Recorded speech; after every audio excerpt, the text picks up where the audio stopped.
It's Andy Campbell! It's in!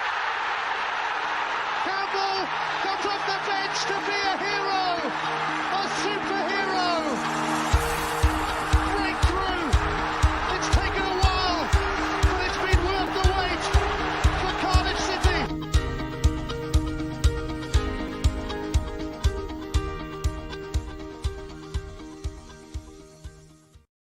It's Andy Campbell! Hey guys, I'm Si and welcome to episode number 250 of A.C.E Podcast Nation, the home of the Andy Campbell Show, and this is episode number 61 of the Andy Campbell Show, available live on Facebook, YouTube and Twitter and Periscope technically. A.C.E Podcast Nation, also the home to many great shows and series featuring top guests, expert analysts and more, so please give us a follow on social media for more information and links. Subscribe to the YouTube channel, all of which are below in the description and in the post-show credits, and of course you can follow the Andy Campbell shows on all social media at A.C.E Footy Show, and that's on Instagram, LinkedIn, Facebook and Twitter.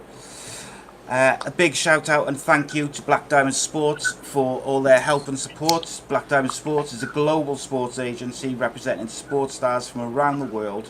For more information, visit their social media pages, the links to which are in the description and the closing credits, and also visit their brand spanking new website, which I've also linked in the description for you to check out. It's very shiny and very pretty.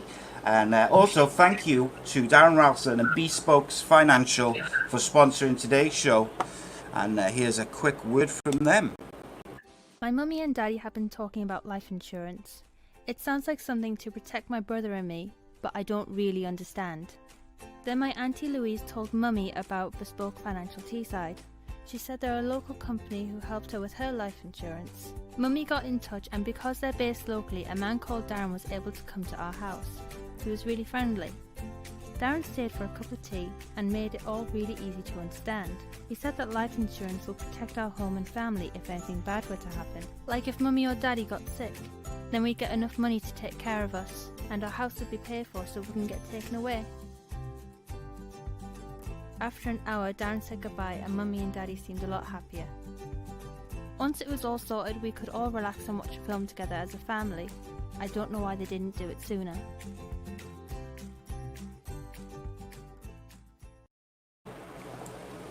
Bespoke Financial, thanks to them for sponsoring the show, who they specialise in life insurance, critical illness, income protection, mortgages and of course sports cover.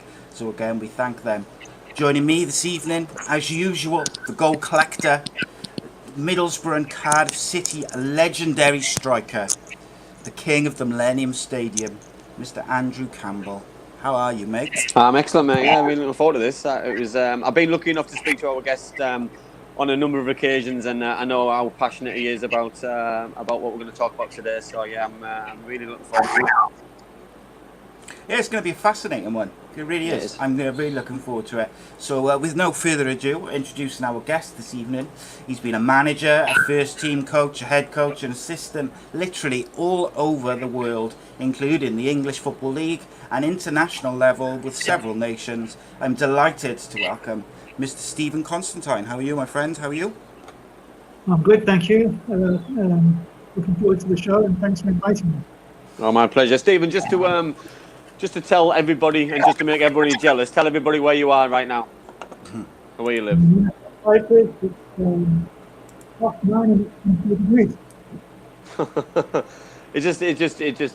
it? That, you know what I mean? That we're a worldwide show now, that we can attract such people like yourself and get you on from the sunny climates of Cyprus. So, no, pleasure. Thanks for coming on. Really excited and can't wait to start talking about various things that have happened this week. It's been a good week, Si, I think, for football. There's been some interesting things. Yeah, some fascinating stories. It's really some fascinating stories, which I'm looking forward to getting into. So, Stephen, what we'd like to do, just before we get into any other business and we move into your sort of career and your jobs and and all things football. I like to get the guests to do the Magnificent 7, which is basically just 7 quick-fire questions, and you just say the first thing which springs to mind. So, Stephen Constantine, the Magnificent 7. Messi or Ronaldo? Ronaldo. Millwall or West Ham? Millwall. You just try and upset people, don't you? Yeah, well, you've got to ask these questions, especially because we got some West Ham fans. Exactly, I like that. Best Indian player of all time? Aichum Bhutia. Favourite TV show? Favorite TV show.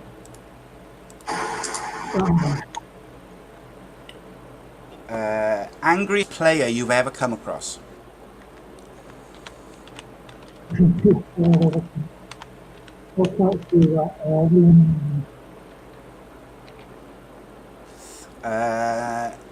Best manager of all time?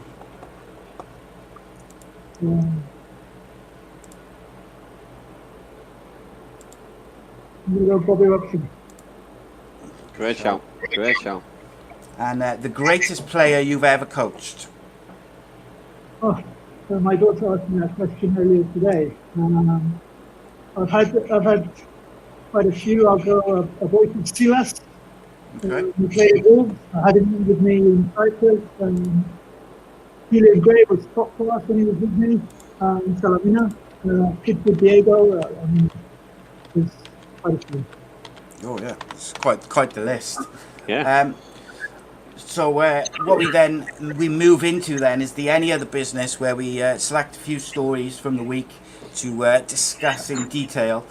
So Andy, I think what we'll start with is one which we touched upon on Friday, which was the Arsenal making staff redundant whilst spending a fortune on players and wages.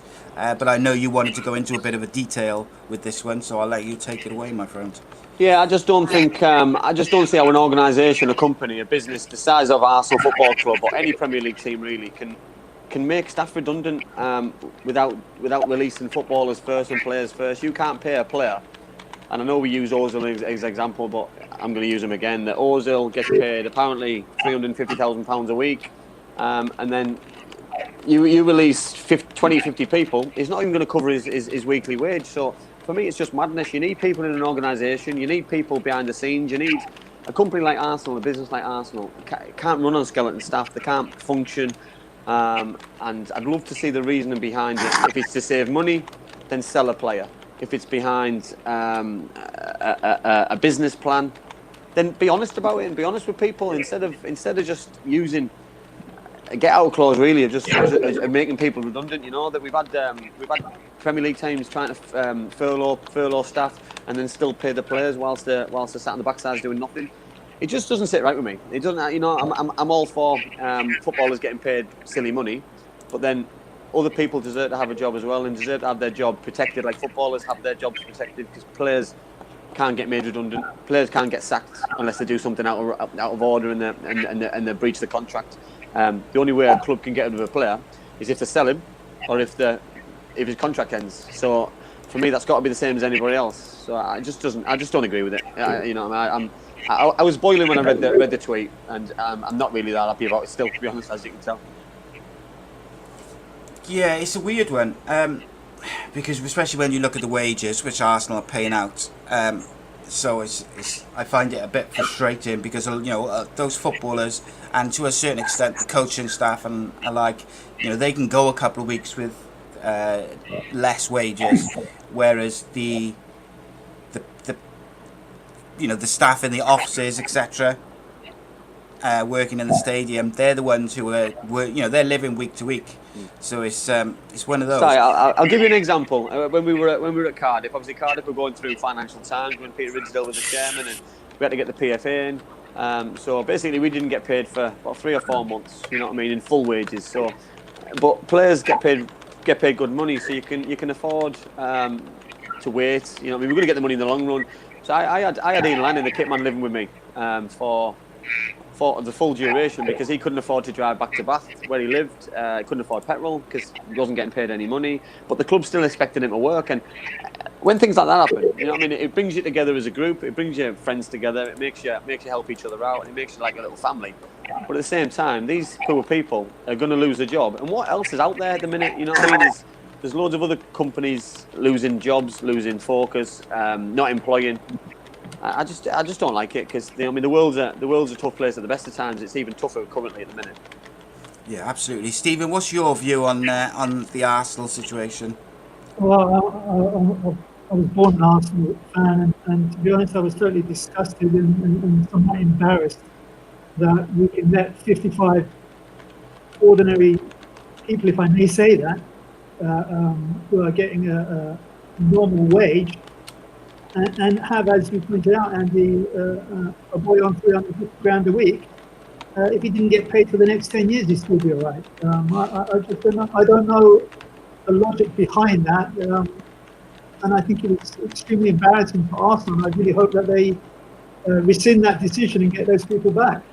I agree, Stephen, because during the furlough, during lockdown, they were one of the clubs who didn't furlough, if I remember correctly. So, you know what I mean. So why wait till now? If they furloughed staff, I could fully understand that they're struggling for money. So don't not furlough staff and then make them redundant now. You know what I mean? They had an opportunity to help themselves during lockdown, and the government would have helped them out. They could have released 2 professional players. Let's say not Ozil, and maybe players who are not going to play or haven't played for time. They've got loads of players on their books that are not playing. Release them. I totally agree. Or sell a player. Don't bring in the 15 young players, for example, this season on professional contracts. Bring in 12 or whatever. You know what I mean? The size of a football club like that. You know what I mean? Put the season tickets up an extra £15 a ticket. You know, there's ways around it. There's ways around everything. You know that I just think it's not a very good decision, especially at the timing, because everyone at the minute is scared of what the future holds and what's out there. And I just think it brings even more, especially in London, because the expense of London's astronomical at the best of times, and it just brings uncertainty to everybody. And I feel really sorry for the people who've lost their jobs. I really do. Arsenal just signed, or in the process of signing, Will.i.am as well, who on a free transfer ain't going to be cheap. You know, I would say he's probably on at least 150 grand a week. Is he not going to get? Is he not going to get a signing on fee? Is his agent not going to get a cut out of the deal? Is other hangers on not going to get paid out of it? That's probably the reason why people are losing their jobs. It was really, I think it was really poor on Arsenal. Yeah, they're losing their jobs to pay Will.i.am's agent's signing on fee, I guess. Basically, yeah. Yeah, I'm not. I gotta say, I'm not a fan of it. I criticised Liverpool massively when they first announced their furloughing of staff. There was someone else we went in on as well, wasn't there? And as well. Thanks for that. Just phoning me. The show. Was that me? Sorry, mate. I must have pressed before by accident. What are you phoning me for? I don't know. What did you say there? Sorry. No, so like we criticised Liverpool, didn't we, when they furloughed a load of staff, and Tottenham as well. Tottenham, that was the other ones, and I think it's disgusting, mate. When you've got, and when you look around, there's been several clubs where players have stepped in to help those members of staff who don't get paid the same amounts of money, but seemingly the clubs don't have the same thoughts or the thought process to look after those players, those people, instead of looking after the multi-millionaires who get paid, millions of pounds a month. It's a strange. It's like if we were talking about Accrington Stanley now, or Stevenage, or even a Championship club, a Luton Town, I could probably go, do you know what? We uncertain times. There's no fans being in the stadium coming up to 6 months and nearly a year by the time Christmas comes around. I feel really sorry for them, but not a Premier League team who's earning daft money from Sky, daft money from the Premier League. Arsenal aren't struggling at all. Sorry, Stephen, what were you going to say there? You mentioned that quite a few players in the Premier League have used their own money and their own resources to help members of staff. I don't think that gets highlighted enough. We always talk about players getting what we do, but we don't talk about the good things that they do off the field and outside. And I think that should be a bit better. I totally agree, Stephen. You know that the Premier League had an initiative of the players to raise money for the NHS.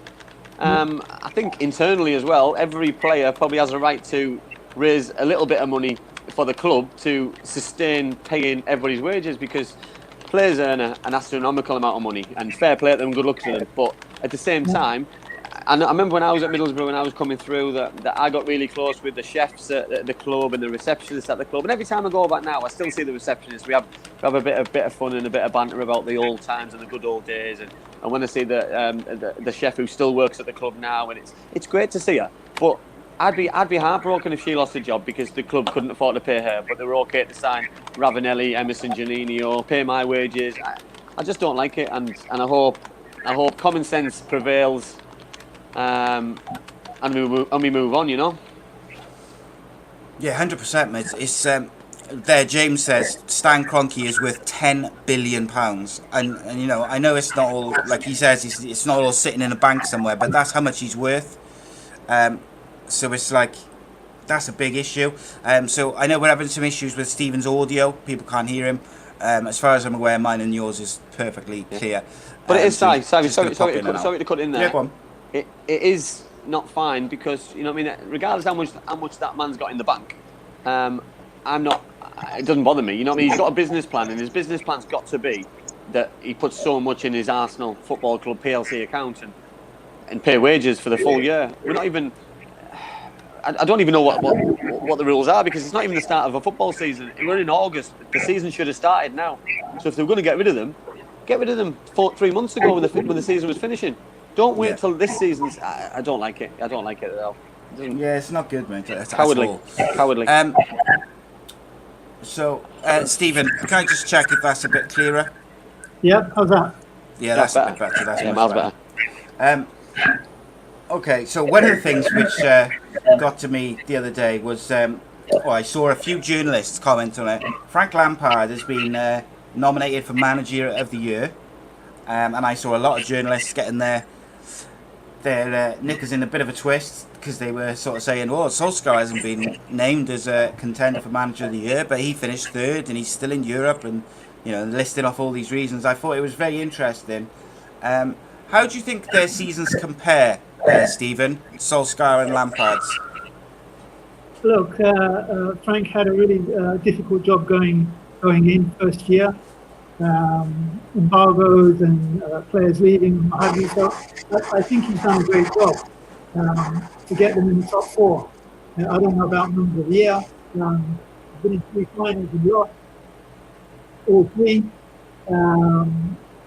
So I don't know where that comes from. As for Solskjaer, his second or third year at Man United, I think he's finally getting them playing the way that he would like them to play. But again, manager of the year, I think you go look at the Wolves manager, I think you look at Sean Dyche, I think you look at Sheffield United's manager. You know, they don't get talked about because they haven't won anything in terms of winning the Premier League. But I don't think you can judge a manager solely based on what he's won. There are millions of managers who haven't won anything. It doesn't mean they haven't done a good job. I mean, we don't all have 700 million like Man City to spend. Who can buy pretty much any player they want, and they still didn't win it. So, you know.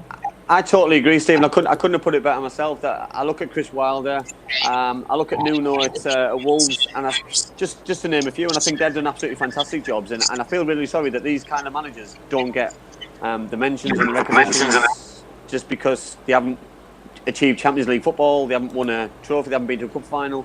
You know what I mean? You can even look down as far as the teams who escaped relegation side for me. That what's the criteria for manager of the season, manager of the year? What's the criteria? Because if the criteria is winning something, then none of those 2 managers at the minute can get manager of the year. Look at Dean, the Villa manager. Yeah. He's kept them in the division. That's worth 200 million by itself. Exactly. That's a bigger achievement at the minute than it's probably worth more for a football club than it is getting the Champions League. Yeah, but So he hasn't spent £350 million. no, totally agree. He's 6th or 7th or 8th or 9th. Yeah, totally agree. They also survived because of VAR as well, I think. I guess my thing with it is, if you're going to just use those two managers as kind of against each other, then there's pros and cons to both. I think Solskjaer's finally getting United playing the way that he wants to. He's starting to get it together, but he's also spent a lot of money with top-class young players at his disposal, whereas Frank Lampard had a transfer ban until January, who's had to work with a lot of academy-based players. But equally, United did finish above Chelsea, and they are still in the Europa League. Is that a better season than getting to the FA Cup final and losing and finishing 4th? I don't know, but I agree that there's several other managers who deserve to be in the contender list, but unfortunately, from my point of view, there's only one manager who's going to win that. That's biased, that is biased. Yes, I wouldn't include either of those two. No, I don't think they would. I don't think either is. The proof in the pudding for me is going to be next season, and it's going to be they're both going to spend money. Obviously, Chelsea have bought some good players already. Obviously, with Werner going in and a couple of others going in, a couple of lads leaving. Man United are obviously going to spend as well. So next season, I think the proof in the pudding that there's going to be pressure on both teams, because I don't think there's any pressure on Frank this year. I think anything what he achieved this year was going to be a bonus as long as he got in the Champions League or if he did various things. But I think Solskjaer was under a different amount of pressure because he had spent a little bit of money. I think anytime you're a manager at any club at any level, you've got pressure. I think he did fantastic to get in the top 4. But manager of the year, I think. Yeah. It's criteria for me, Stephen, because Jurgen Klopp's going to have to win it because he's won the league. So I don't understand how it's even a debate and have people involved in it, because it's just even Guardiola's done a better job. So Has he? than the other two. So Well, because he's potentially still in the Champions League. He could win the Champions League this year. maybe.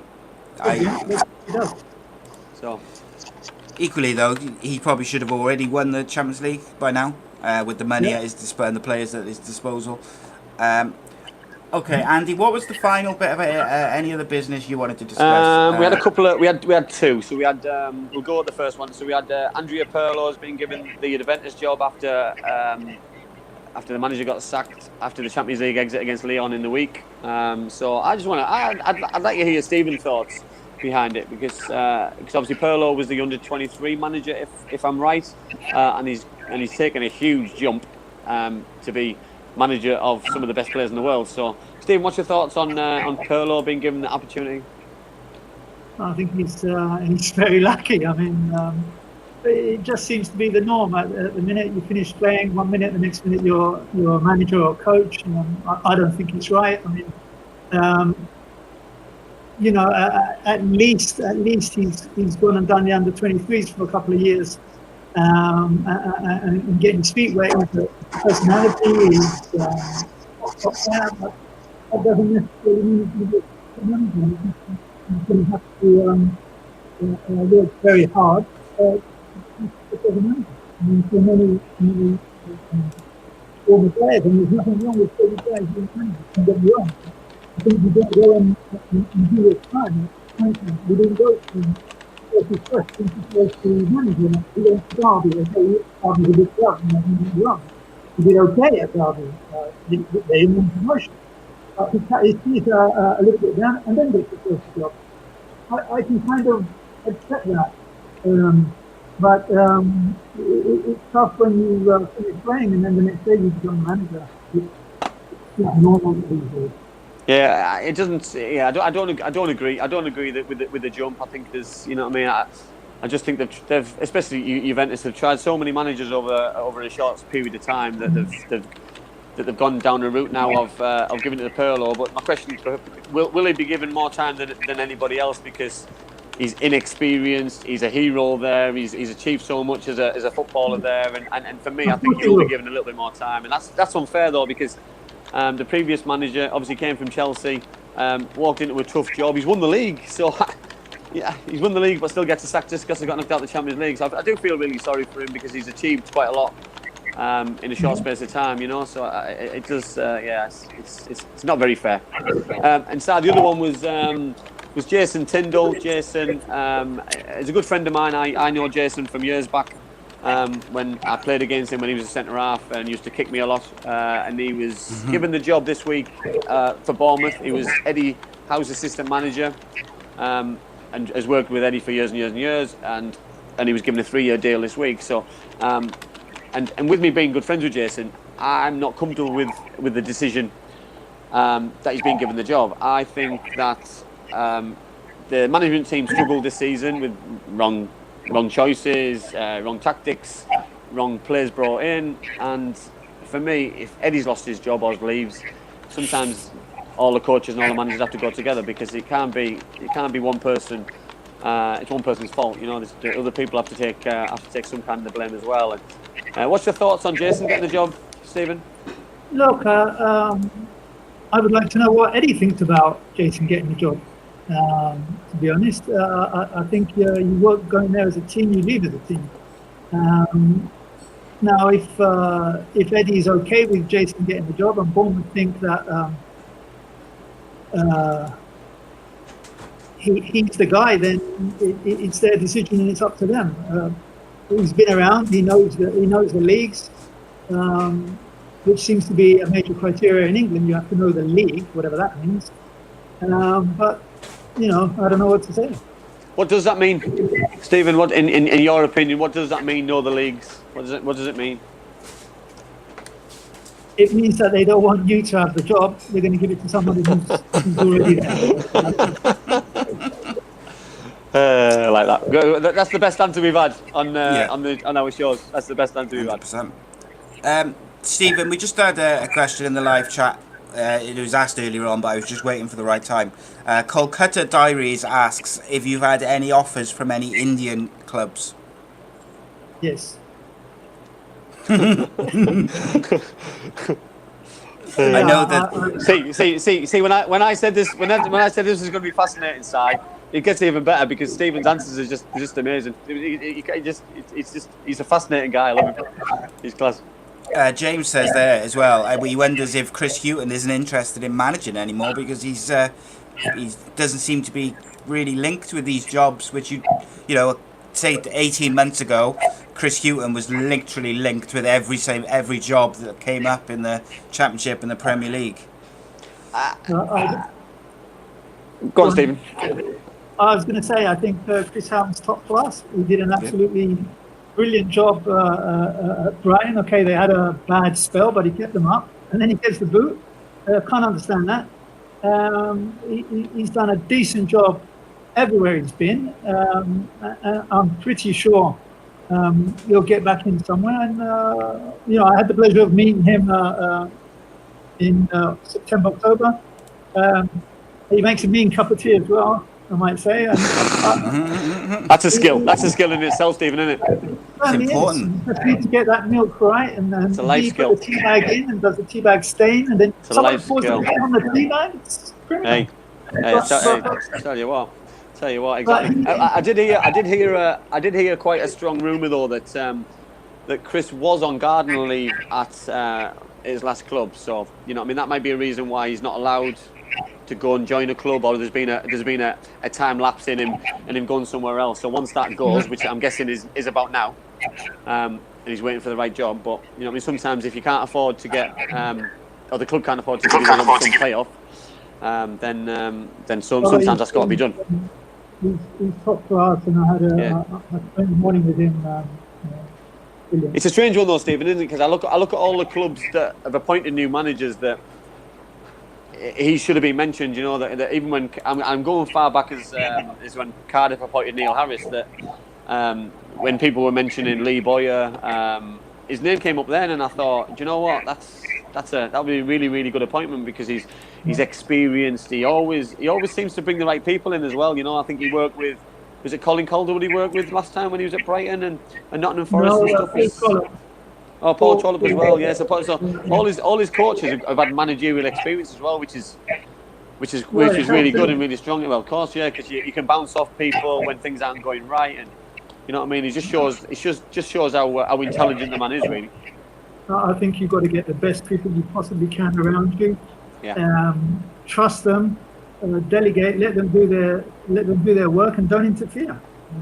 Is that key then, Stephen? Is that philosophy in itself? To appoint the right people to go as your backup staff. So, for you, for example, when you worked in all the jobs that you did, how important was it to have the right team behind you?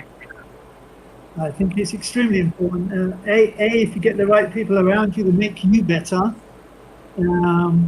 You trust the people that you're working with or you have worked with. That doesn't mean that you can't bring in new people and build a relationship with new people. When I was younger, I wanted to do everything. Yeah. The physical side, the goalkeeping, the technical, the analysis, everything. I wanted to do everything. But as I got older and, can I say, a little bit wiser, you start to bring in people who can do a better job at that than you can.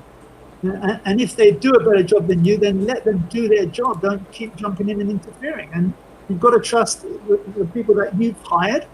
And that's what I try to do, and because of them, I am better every time.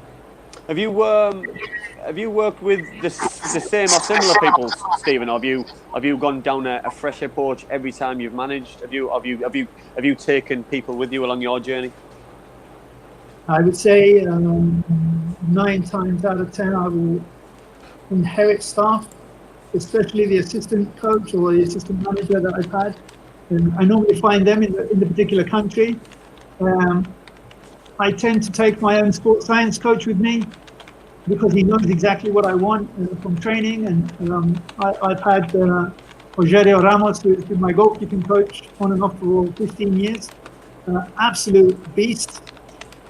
First on, last off. Tough boy, a Brazilian kid. And but I'm not opposed to working with other people. Sometimes you can't bring everybody that you want. There's no budget, or the person that you want is currently somewhere else. Although most of the guys that have worked with me, they have a clause in their contract that they can leave in months. Quite good. Stephen, if you don't mind, I'd like to kind of just take you a little bit further back. To basically, what's your earliest football memory? When did you fall in love with the game of football? My mum had me, I think. Mm-hmm.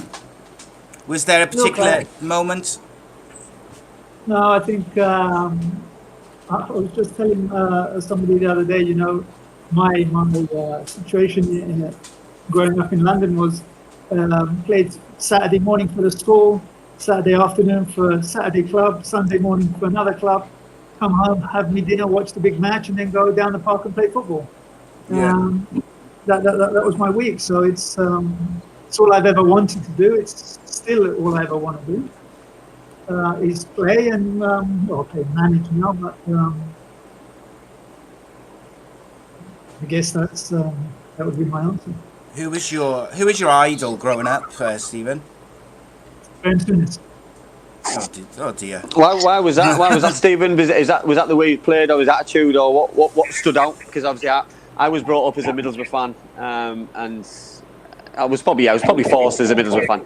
I like to hear story as well. From my dad, but obviously Graham obviously played for Middlesbrough, and I heard all the stories from my dad how hard Graham was. So how good was he?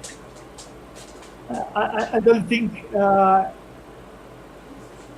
How can I put it? I don't think people realised how good a player he was with the ball.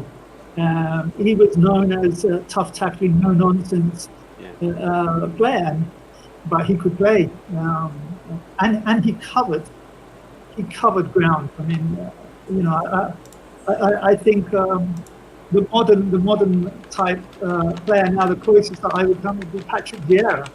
To me, that kind of thing. Although Patrick was a little bit more subtle, I think Graham in those days was. I don't think there was a better midfield player than him.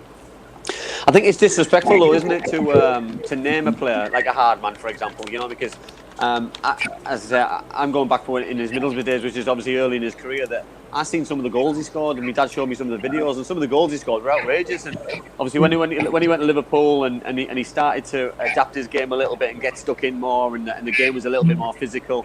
And then obviously later on in his career, when he went to Rangers and managed Rangers, and he was getting stuck in, and that's what he got his reputation for. But I've seen videos of some of the goals and some of the play he used to do. We used to dictate play. He used to always get on the ball from the centre of the park, and some of the goals he used to score was just outrageous and just silly. So he's a huge player.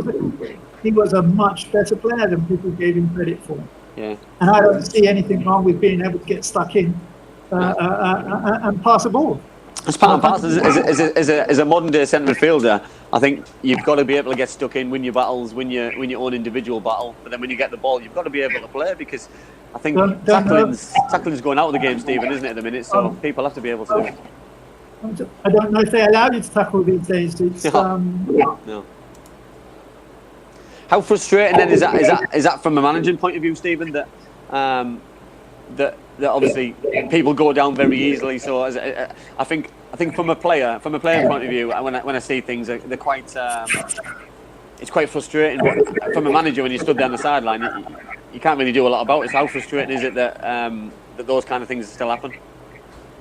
It's not anything I can control. If I can't control it, I don't worry about it. Yeah, good answer. Like it. Indeed.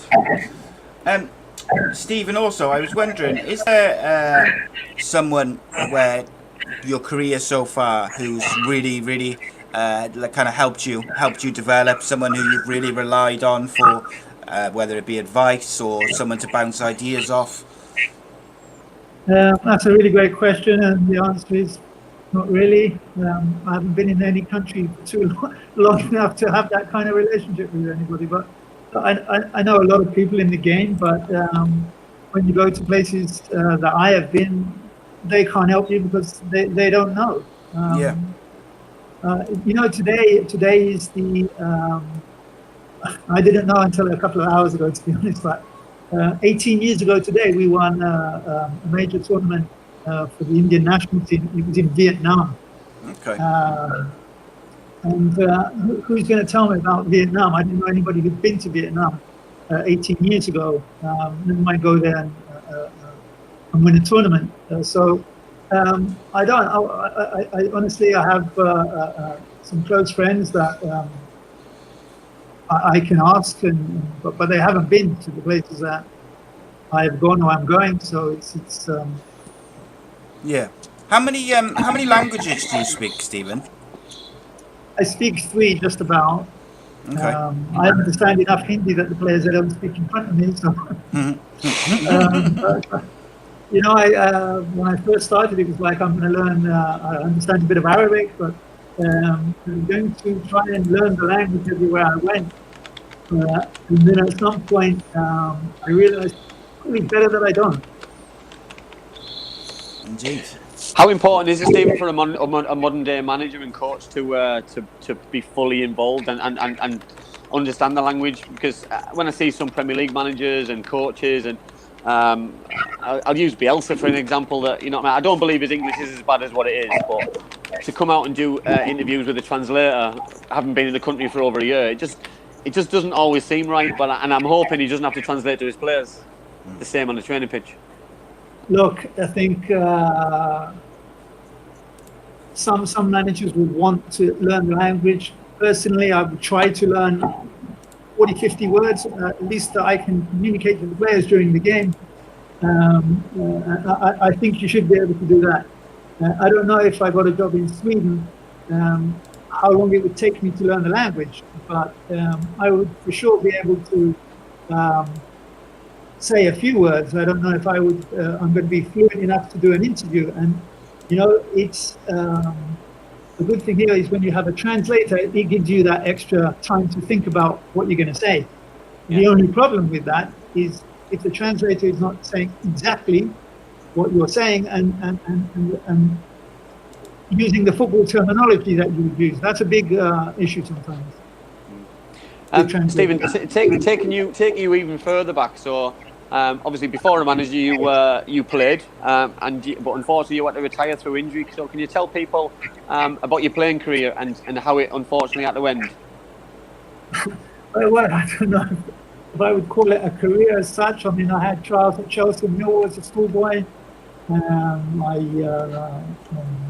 played for my school. I came to Cyprus. I played for AEL in Limassol.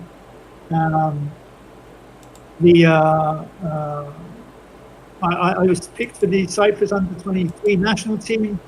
But they wanted me to do 26 months in the army, so I figured Ron Greenwood, who was the England manager at the time, would come calling, but I'm still waiting for him. Yeah. I then moved to the States. I had trials with the New York Cosmos, but at that time they only had 4 non-Americans, and obviously it wasn't going to be me at 19. I played for the Pennsylvania Stoners. I was in Pennsylvania and Allentown for 6 months. They folded. And I played for New York Freedoms, which was a big team in New York, with obviously Cypriot roots. Played for them for a while, and then I snapped my ACL one day, and that was it. Did you have surgery on it, Stephen? Is that? Oh yeah. Yeah. I had 4 operations in 10 months. I was on crutches for a year. Yeah, it is one of the.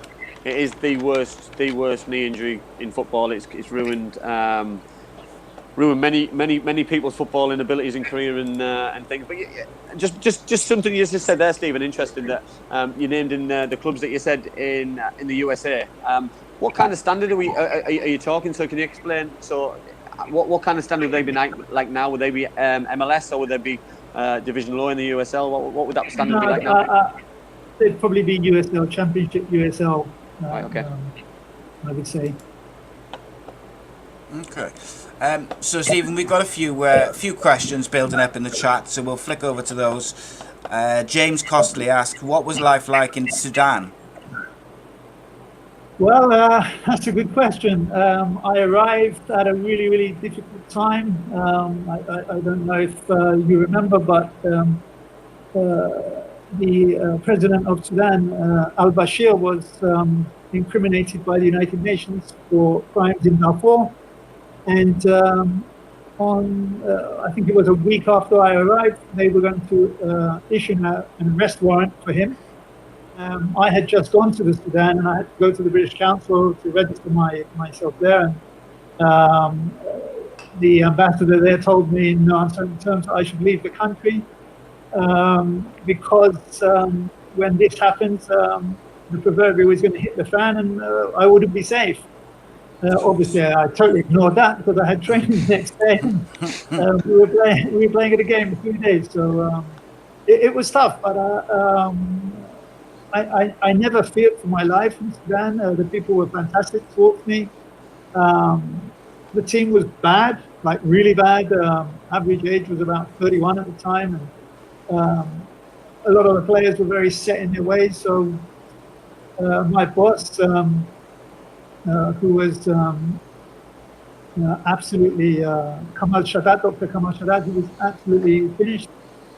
He would say to me, Stevenson, he said, get rid of them all. He said, we're behind you, whatever you did. So that's what I did. I revamped the squad completely. Back in Sudan, they have 2 teams, Al Hilal and Al Merrikh, both from Sudan, Khartoum. Normally managers would go in and pick 20 players from one team and 4 from the other. They can even go out of a team to go and see players.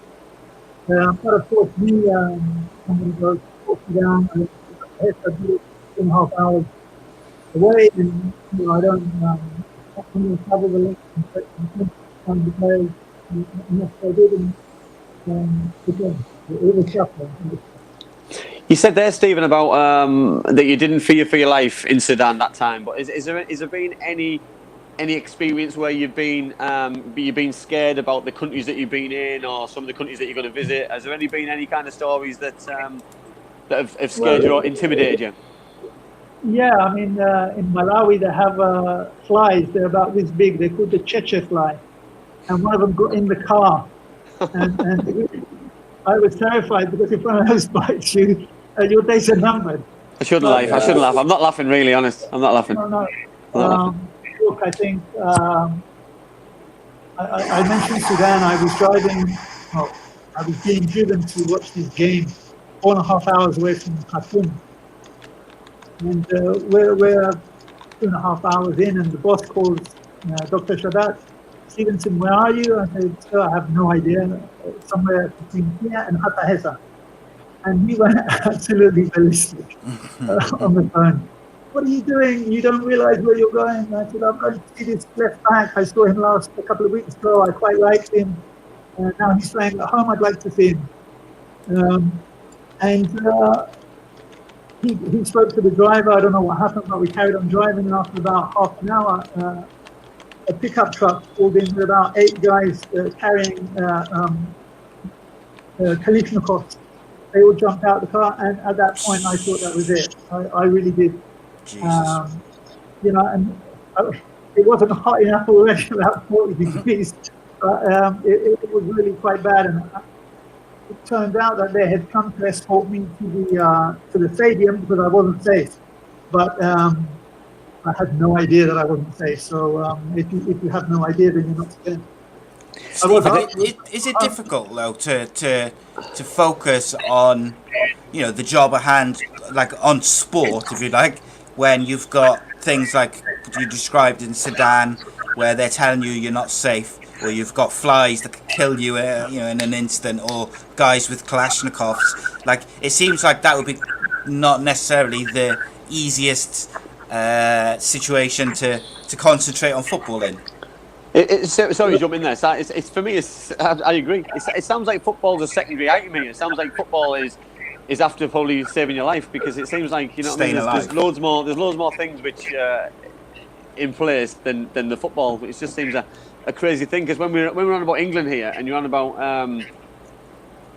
going to and from games, you're on about fans stopping you getting your games, but nothing in terms of what you've had to deal with, Stephen. Look. It may sound funny, but football is the be-all and end-all for me. Football brings people together. And if you, we had a game in Rwanda against Libya. And we had people sitting in trees watching the game. When we won that game, we qualified for the African Cup of Nations. I was thrown around the stadium like a rag doll.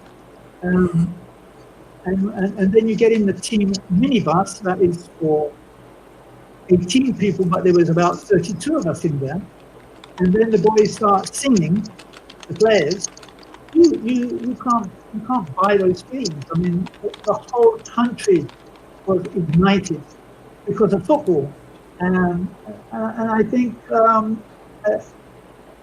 I don't think about religion. I don't think about politics. I think about football, and football brings people together.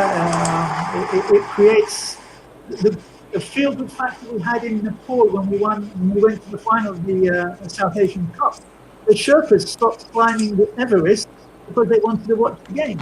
And you see what happens to people in their day-to-day lives. They live for this. So, by being stopped by 6 guys in a pickup truck with guns, okay, what am I going to do? I'm still, the president was calling me and saying to me, you have to turn back, you're not safe. I said, I'm half an hour away, I'm going. I went to the game, it was 40-something degrees. I watched 15 minutes of this kid. I left and came back, and the kid was the first player from his village to play for the Sudan national team. So, done. And I think it's so important, isn't it? It's so important for you to make that judgment yourself by watching him live. Because if you'd have been stopped going where you were going, that lad might not have ever got an opportunity to play football at that level. So it's paramount, isn't it, that you had that opportunity? I know it's silly, but all I'm thinking about is the team and the job. Okay, I don't want to die just yet, but I don't know. Stephen, Kolkata Diaries on YouTube was asked a couple of questions. He said, he asks, first of all, he says, why do you tend to stick to your 4-4-2 formation all the time, he says. Is there a reason? Well, there you go. Well, that's about as good a reason as there can be, I think. Do you change, Stephen, if you went into a club scenario, because you'd have to look at the players first, or being a national manager, obviously you can dictate how you play, because you can pick players which suit your style of play and your philosophy. Yeah, of course you have to be adaptable, but if it's not broke, don't fix it. Yeah, totally agree. And like you said, if you go to a club and they've been playing with 3 at the back, then I don't have a problem with playing 3 at the back, as long as the 2 wide players, the wing backs, are the guys who are going to get up and down. Because that's key to the playing 3 in the back. It's not the 3 in the middle, it's the 2 wing backs. If they are not able to come in and tuck in and be in the right place at the right time, those 3 can be pulled out of position, and that creates other problems. But look, the other day I was watching a game in Madrid or Barcelona. But when a team's losing, what do they normally do? When a team needs a goal, what do they normally do? Put another attacking player on. So generally, most teams end up being 4-4-2. When they need a goal, they have to win the game. Yeah. And I think if throughout my career, I've always needed to play 4-4-2 to suit me, because I need that support next to me as a centre forward. As a wide man, I like to see 2 centre forwards. So for me, it ticks every box in terms of the way I played. And when I see the 4-2-3-1 and the 4-3-3, and it all of a sudden came in and just took over.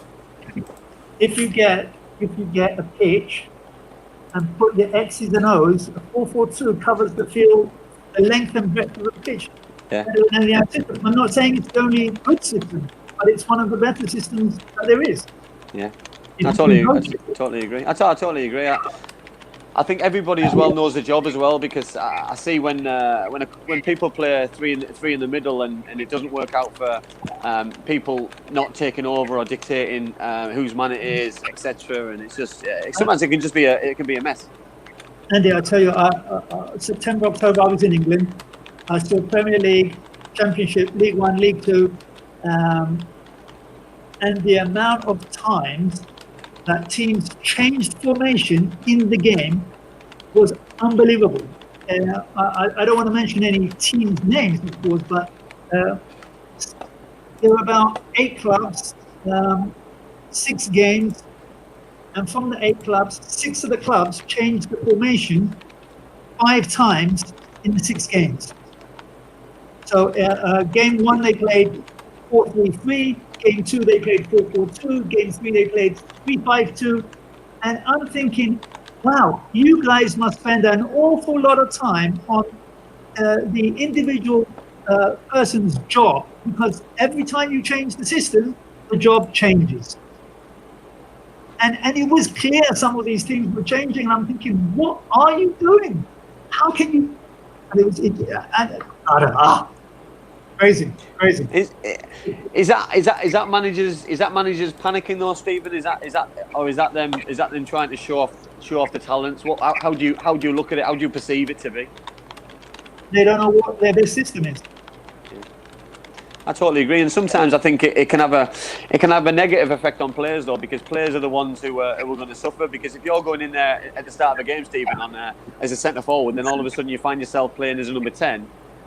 You know what I mean? You've got to track back. It's difficult. Yeah. Let me tell you. Okay, Andy, you're playing in a 4-4-2. You know your job. You're going to be the head striker. We're going to have a guy not as big as you, but he can play. And when we don't have the ball, he'll drop in. Okay.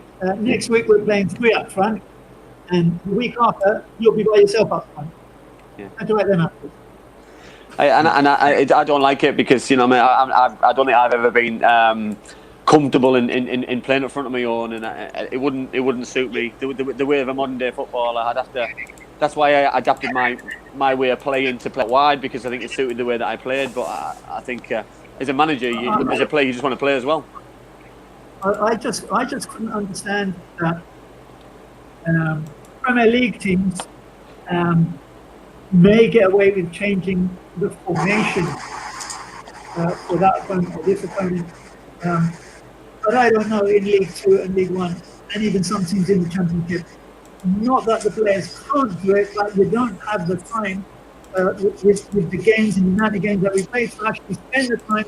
Okay, in a 4-3-3, this is what you need to do, and in a 4-4-2, you need to do that, and in a 3-5-2, you need to do something else. Just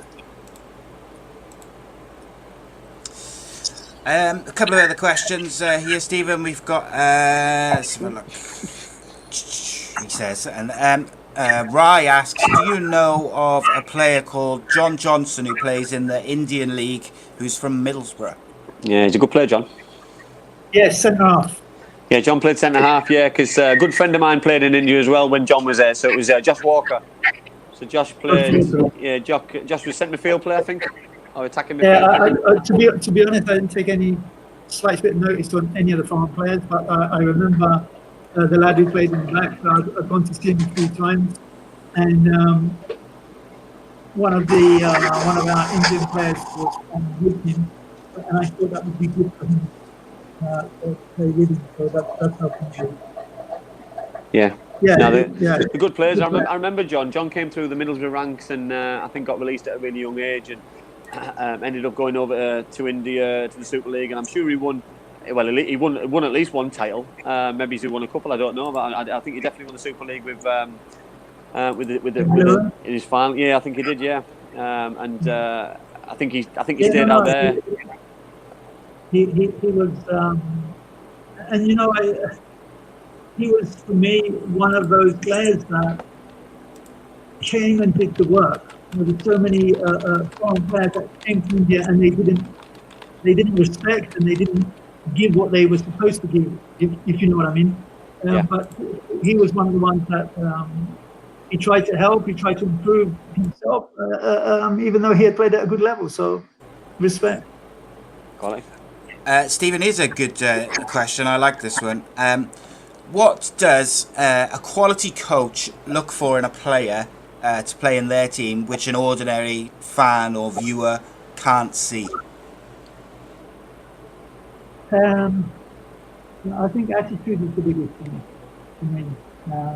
If you have a player with a great attitude, you'll have a great player.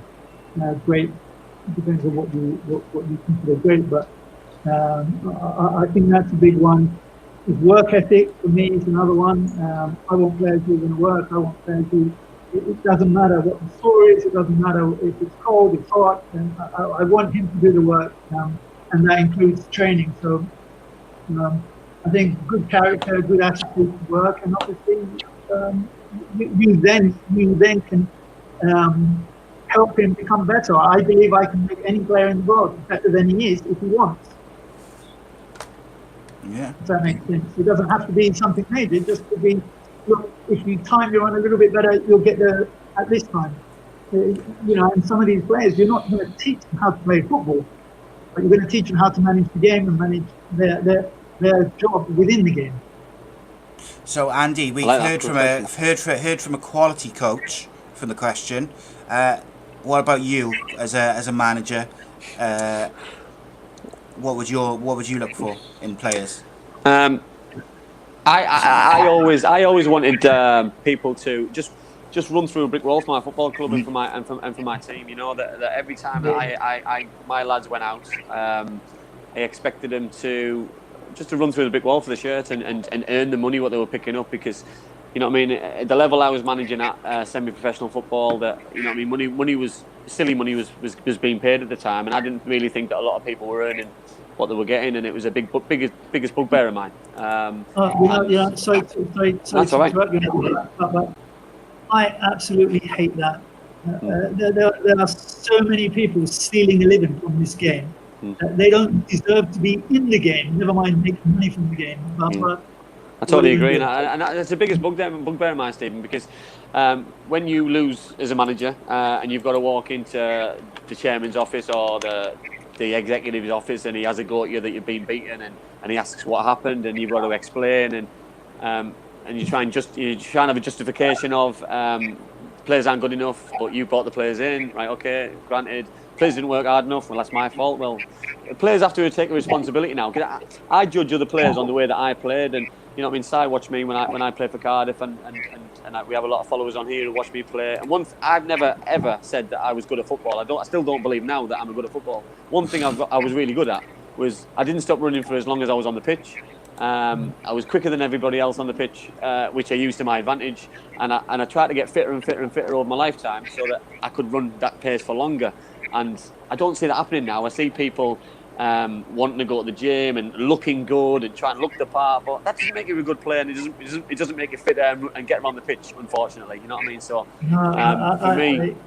for me, a football career, Stephen, is very short. You know what I mean? Because you can get injured tomorrow. It could be your last game, and play as long as you can. My advice to players: play as long as you can, but play at the highest level you can. Because when you do retire finally and you never get to play on that football pitch again, don't have any regrets that you've not achieved or played at the level that you want to play at, because the regrets can eat you up inside sometimes. I couldn't say this at club level, but I've said this almost every single time just before the players leave the dressing room with the national team. And I would say to them, play today like it's the last time you're ever going to play, because maybe it is. And then you leave them with that. And because it is, they may not be selected for the national team, they may never be picked, they may get injured. And I think, the likelihood of players getting injured for life are not super high, but play like it's the last time they're ever going to play. That's how I played. And I wasn't any good either. Well, that's the advice that a good friend of mine gave me. When I was contemplating hanging my boots up after a long injury, and he said, "Listen," he said, "if you can play," he said, "play as long as you can and play at the highest level you can, because when you do finally pack in, he said it'll hit you, and you know what I mean. And if you can't physically play, listen, it's." That's the reason why, and I've got no qualms with it. But I was lucky enough that after having a couple of years out, that I could play semi-professional football, but I couldn't train every day because my legs just weren't able to do it, and things. But no, my advice to any player and would be to do that.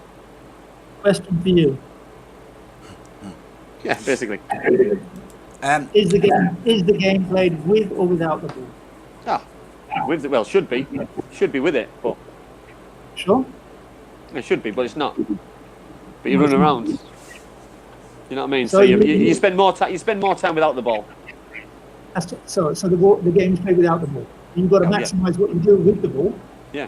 But if you're in midfield and you're lucky, or very, very good, maybe you'll have the ball at your feet for 2 minutes. You striker, minute 10 seconds, less than a minute in a 90-minute game. You're going to have the ball for less than a minute at your feet. And you tell me the game is played with the ball? That told you, Andy Campbell. No, Down straight. That goes to exactly what Andy was saying. Yeah, of course. He did Backing me up, Steve. He did everything possible to be on the pitch physically. Okay, you do need to be able to play football. I'm not saying you need to make sure you use the ball properly, but if you look at a game, a 90-minute game, the ball's out of play for 30 minutes. Two teams are evenly matched, that's 60 minutes. And you have the ball in your feet for 2 minutes out of that 60 minutes. So what are you doing for the other 58 minutes? You're running, you're covering, you're marking, you're tracking back. I totally agree, Stephen, because I was one of those players that I sometimes sacrifice my own performance and my own probably well-being in the game in order for the team to win, because I'd be happy to not be involved and go looking for the ball as long as I kept my shape and I was happy as long as we won the game, because if we didn't win the game, it would have an effect on team selection, because managers, you know what I mean, especially the manager that I played under a couple of times, played under Cardiff City, was very fair that he kept the same team who won the game, so he would do that. But obviously when things didn't go right, he would then have to look at, who didn't do the job, and who didn't perform at the best of the ability, and who gave the ball away, who wasn't involved as much, you know what I mean? So for me, it's about listening to what the manager wants. It's about, and I don't think people do that, by the way. I think some players go on that pitch and do exactly what they want to do and don't listen to what they're told and the instructions they are. So, you know what I mean? And that's evident in some of the games that you watch. I got Go ahead, son. Sorry, I was just going to slip in there because I got a question which kind of fits in with what Andy was just saying there, and players and managers. What is Stephen's opinion on how Gareth Bale has been treated, / behaved at Real Madrid? Should he move? Should he stay? Who's in the right? Who's in the wrong? It's an interesting situation. Look, it's a really difficult question to answer simply because I don't know what's going on behind the scenes. I don't know what Gareth has said or done, if he's said or done anything. And I don't know what Zidane has said to him privately, if he said anything to him privately. So it's one of those, I mean, top player for me. He should be playing, but there's obviously something not quite right between him and the manager, and one of them has to go. Yeah. And if I'm Gareth, he's got another 2-3 years. I think. I mean, right, he's 30 now, no? Yeah. So he hasn't got very much longer to play, and I don't think he's short in money. So cut your losses and go where somebody really wants to. Just wait some time. As a manager, Stephen, how do you look at that? You know what I mean? Because obviously he's going to become a free agent very soon, over the next year. So would a manager look at, he's Gareth Bale, he scores these amazing goals, he's had an amazing career?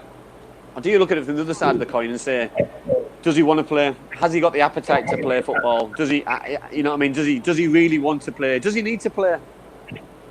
Yeah, no, that's a fantastic question. I want players who want to play. Yeah. I told you in the beginning, for me, it's attitude. Yeah. You asked me Ronaldo, Messi. Ronaldo all day long, every single day, forever, over Messi. Not that Messi's not a brilliant player. Yeah. But the work ethic of Ronaldo, plus he can do more than Messi in terms of without the ball. So for me, it's very, very important that the player has the right attitude. And if he's got the right attitude, then, you can help him and he can help you. If he doesn't have a good attitude, or he's playing but for the wrong reasons, sooner or later they let him down. I totally agree. I look at Ronaldo, and I look at his appetite and his desire to go on that pitch every single game. He wants to play every single minute of every single game. I'm not saying Gareth Bale doesn't, but at the minute there's something not right with the whole situation. You know what I mean? And I don't know whose fault it is because I'm not involved in the circle of what's going on. But exactly. I can only say about Ronaldo and say he's the best player in the world because of his desire, not just his quality and the goals he scores, because he still wants to do it at the age he is, at the level he's doing it. He could go over to America and sit and earn the same kind of money, play half the games, have no pressure. He doesn't want to. He wants to be the best in the world. It's his attitude. Yeah. Have you seen him train? I've seen certain videos and clips of stuff, and I've seen something earlier of him in his doing some training now without his top on, and it makes me feel sick how fit he is. Well, I thought it was a mirror for the mirror side, to be honest, but no, it wasn't. Unfortunately, he's in amazing shape for the age he is. He's only going to get better as well with how fit he's getting, and Pirlo's walking into that job, for example. Going back to our point with Andrea Pirlo. Pirlo's walking into a job and he's got the best football in the world playing for him. Ronaldo's been linked with Paris today, which I found really interesting. That the first day that Pirlo's there, Ronaldo was linked with a move away. Now, it could just be paper talk. But then I also thought, well, maybe Ronaldo fancied the job. As a player manager, you just don't know, what's being said. I don't think he's ready for that yet.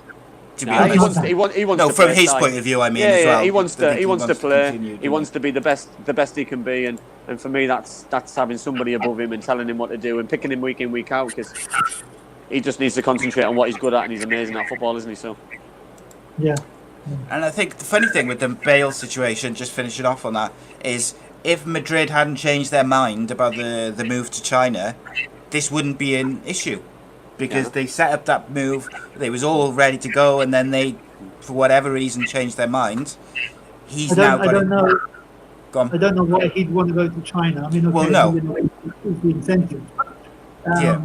You know, from being the best that you can be, the Chinese Super League is not the best in the world. So, Of course. No.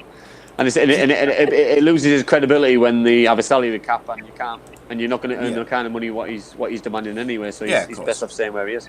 Do you think it affects his Euro position if he doesn't play though all season next year, or do you think Wales will still pick him regardless, Stephen? Look, that's a really good question.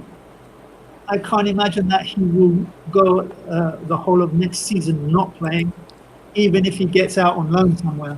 He has to play in the build-up to the Euros. Doesn't have to be at Madrid, but he has to play. Indeed. Would you ever pick anybody, Stephen, in that case or that scenario if they weren't playing? My Indian friends are probably going to say, well, you know, okay, so I have picked Indian players who have not been playing for their club because I know what they can do. Yeah. And it's some of the teams would put Indian players on the bench to put the foreign players, or they would put the Indian player out of position to accommodate the foreigners. When the ISL first started, there was 6-7 foreigners in the 11, so it was tough. And you know, I would call the players and say, look, you just keep training, keep working hard. If he puts you in goal, you go in goal. You need to, you know, get as many games. I will pick you. I know what you can do for me, and don't worry. That's how I would deal with that, or how I dealt with it. That's interesting to me, Stephen, because I kind of gave Gareth Southgate a bit of criticism earlier this year because I feel sometimes that he goes back to players he trusts and have done well to him previously, rather than maybe the players which are in form. Do you think is it more of a you know what they can do from a trust point of view, like you trust them to do the job that you want, or is it more that you know what they can do from an ability point of view? Look, I think when you have players that have shown you that they're capable of doing what you need them to do in how you play, when they have shown you the right attitude, when they've given everything for you, then you have to stand by them and support them. You know, there's good times and there's bad times, and if you're only good when it's good, then you know it's you don't find out about a person until things are bad or difficult. You find out about players, top players, when you're losing 1-0 and it's freezing cold or it's boiling hot. We haven't had the ball all game. He's not having a good game, but he's still working his socks off. Those are the types of players, and I would rather take those players who I know are going to give me everything they have, rather than risk bringing somebody else in who may be better, but doesn't fit quite what we want to do. If that makes sense. Great answer.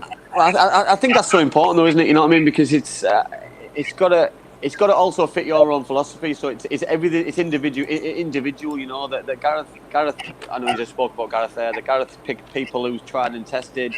And I'll even go back further to Joe Hart, for example. I'll use Joe Hart. That Joe Hart was number one, probably longer than he should have been because of other people coming through. But people believed and trusted exactly what he did. So he was given more time than probably other goalkeepers have been given in the past. And for me, I don't see a problem in it because I believe that the player will be given even more commitment, desire, performance level because he knows that the manager's got his back and the manager trusts him. So he's going to get an optimal performance out of somebody because he's trusted by the manager.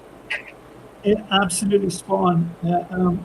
I think, you know, we don't consider the player's feelings, how he's going, what's going on in his house and his life.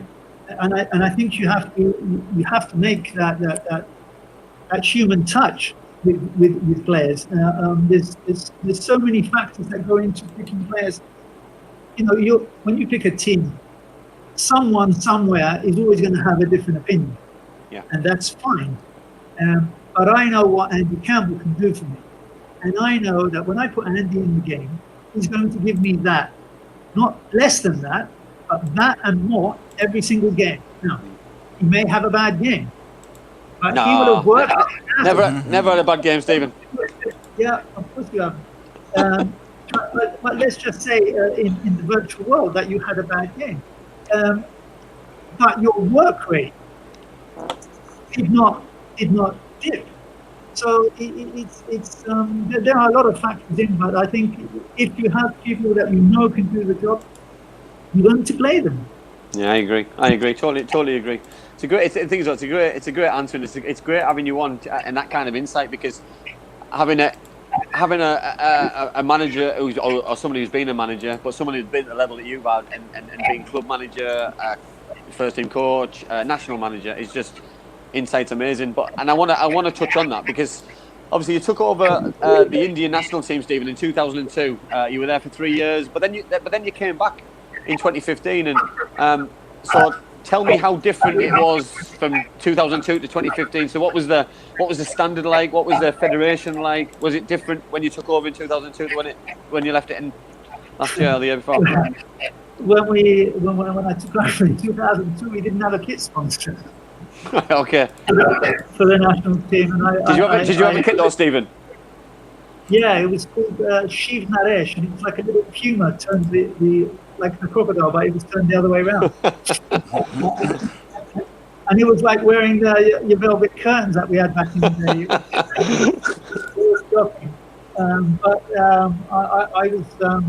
I obviously mentioned about the kit and the training kit, and they said, well, no one wants to sponsor the Indian national team. And I said, you're kidding, right? He said, no. He said, knock yourself out if you can find someone, So I called a few people that I knew, and I managed to get a meeting with Adidas, and they said to me, what do you want? I gave them a list about that long, and they said, okay, we'll see what we can do. And then we were playing the Afro-Asian Games in Hyderabad, and they delivered about 24 massive cartons of kit. And I can tell you, and if any of the boys in India are listening, they were in tears. They never had so much kit and Adidas, and sky blue with dark blue stripes. It was brilliant. They delivered it to our hotel. I had 24 boxes of kit in my room. It was unbelievable. But, that's quality. That's so cool. And I remember at that time we went to the final, and it absolutely came down lots of rain, the monsoon. And there were about no way the game was going to be played, absolutely no way. It was the pitch was under this much water. I went to the pitch in the morning just to see, how bad it was. And there were about 150 women with buckets and sponges, cloths, and they were putting the cloths on the pitch, taking water and then squeezing the water out into buckets. We played that game, by the way, same day. Unbelievable.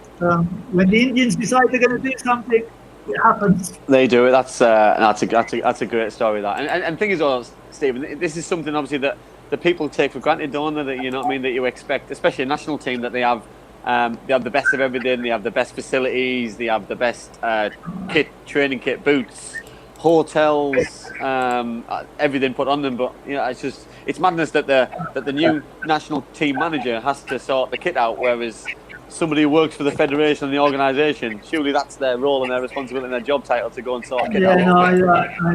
If I can do it myself, I'll do it. Yeah, that's cracking. That's great. But that was the beginning of it. Obviously, in 2015, when I went back, they had a few kit sponsors. There was quite a lot of money now in the game in India, and obviously with the new Indian Super League, things are a lot better financially for the players. So it's a much better situation than it was when I went in 2002. In India, Stephen, you had some very, very good times. What was the biggest achievement in your time as Indian national coach? giving 49 players international debuts, I would say, is on my list. You know what, can I just stop you there, Stephen? Because I think a lot of our viewers there would probably expect you to say this game, that game. You know what I mean? For me, that's just an unbelievable thing to say, because when everyone who's played for the national team is holds, you know what I mean, holds their manager in a high regard. You know that I made my England under-21 debut for Howard Wilkinson, and I love Howard for that. You know what I mean? Brian Robson gave my debut for Middlesbrough, and he's like a dad to me, and he always will be, regardless how old I am. I'll still call him Gaffer. I still love him a bit because of that reason. And I seen something on Twitter yesterday when one of my friends commented about having you on the show, and it was somebody who's worked closely with you, and it just shows how much people respect you, and how much you've helped other people along the way. And that just shows, the answer what you've just given there just shows exactly what kind of a man you are, because it's just an amazing achievement giving 5 people a debut. Well, for that many to give a debut for the national team and still be successful, by the way. You know what I mean? Not just giving debuts and caps out willy-nilly. That's just an amazing thing to say. Well, you know, we gave one player, a guy called Jerry Zerzanga, his debut, he was 16 years old and 200 something days or something like that, and he scored when we beat Kuwait in Kuwait. How could you top? How could you top that? You know, we talk about, okay, there's maybe 50 games in my life where I would say unbelievable. Stephen, on that player there, sorry to butt in there, on that player there, did he come to Middlesbrough? Did he come to Middlesbrough on trial? There was a player who came to Middlesbrough on trial. He was an Indian wonder kid. He played for the national team before, and he came on trial, and he was probably between 96 and 98.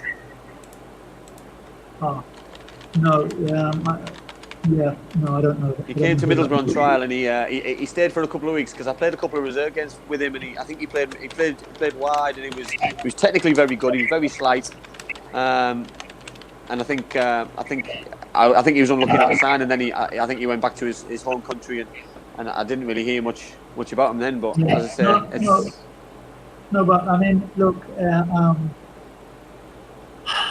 and I don't mean international. When I've given the debuts to kids at clubs, those for me are special moments. They're not all going to go on and have brilliant careers, but they will always remember you giving them their first opportunity. And I think you know that for me is the top feeling. It is, because I think as any professional, everybody remembers a debut. Everyone remembers the first game and the last game, and for various reasons. But I think your first game's so special because you don't just remember who it was against, the score. You remember the manager, and you remember because he's given you that opportunity, and it's just exhilarating and just heartwarming, because not just for me as well. You know, I know I go back to the Brian Robson factor, but you know what I mean, I remember he rung my mum and dad up, and he told my mum and dad that I was going to play the next day, so it was all premeditated, and I respect him even more for the things I found out years down the line than I did at the time, which is just surreal and amazing. So you know what I mean, it's just it leaves a lump in my throat just talking about the man. So it's, you know what I mean, I can understand how people feel about you, Stephen, because it's just that's just an amazing answer, and it's just that's got me that's a great answer. That fantastic.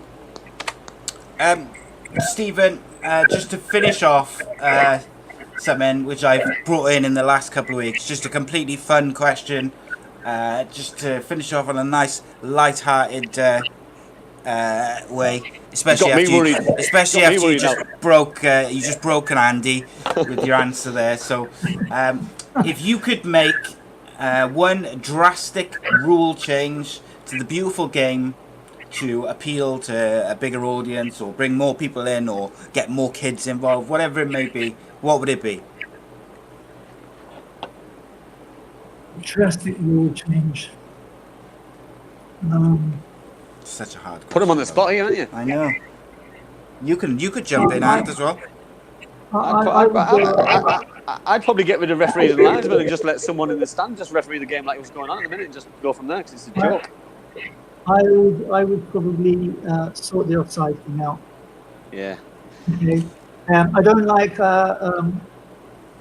Don't have a problem with VAR. I don't. Anyway. Yeah, but it should be done right. I don't think people watching the game need to see if his armpit was offside or his knee was offside. Yeah, I totally agree. If there's daylight, he's offside. Yeah, totally agree. I think we need to go black and white now and stop this grey. You know what I mean? Because the armpit offside, the toe offside, the fingernail offside. It's just you're either offside or you're onside. And you know what I mean? Years ago, I can't remember how many years ago it was, but if you were level, you were offside years ago. And then now they have to be daylight. So we've evolved, and then we're going to go back again.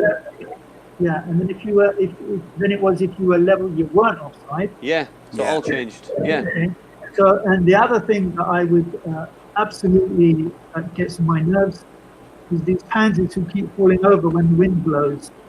That does my head in.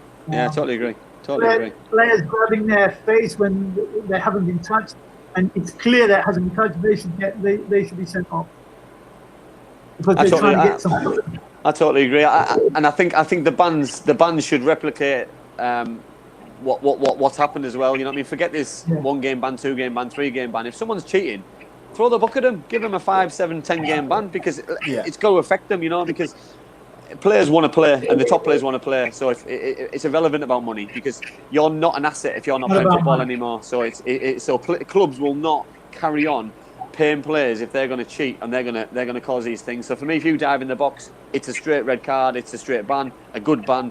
If you try to get someone else sent off, throw the book at them, get rid of them, whatever it may be for me. I know that sounds drastic, but it's going to stop all this silliness on the pitch. I think the referees have a very hard job. They have the technology now. Why are the referees in England not going to the side to see it for themselves? How many times, Stephen? How many times has that happened this season? How many times have they done it? And how many times should they do it? But you're the referee. The people upstairs are not making the decision for you. They're showing you what's there. You need to go over, jog over. It takes you 3 seconds, 5 seconds.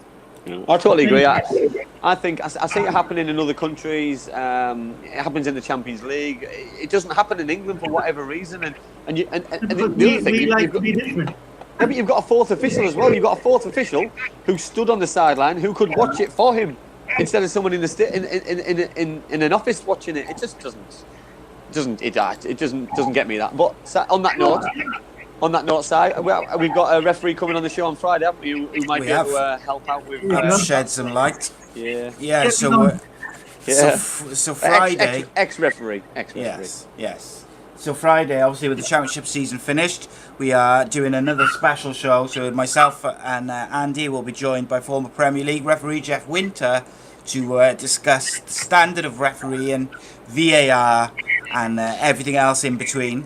Goal line technology. It's going to be a very interesting show. I'm looking forward to it. I'll have a redder face than this. And here's one for you.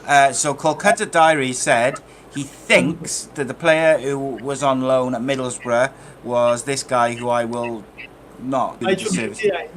When you asked me who's the best Indian player. Right. Okay. It could have been, although he I couldn't tell you. He played for Bury. Okay. So he might. Do you know what? That rings a bell now. You know that he came to Middlesbrough first on trial, and then he went to Bury. That rings a bell now. Yeah. So it probably was him. Yeah. He was never a winger. Oh, right, okay. That's probably why he failed at Middlesbrough then. Yeah. Short lad, stocky, tough kid. Great player. Good work, though, that is, to get the name. That's what I like. Okay. I knew it, I just couldn't pronounce it. Yeah, I bet. Couldn't even remember Jeff Winter's name. Couldn't remember my own name. I only know it because it's written down right in front of me on my screen. That's why I've got to put it on front of you in the screen, to make sure. Yeah. Just to make sure you don't forget it. It's a pick on me there. Yeah, well, it's Monday. Guys, as always, thank you to everyone who's tuned in and listened. written comments on Facebook, YouTube, Twitter, and the like.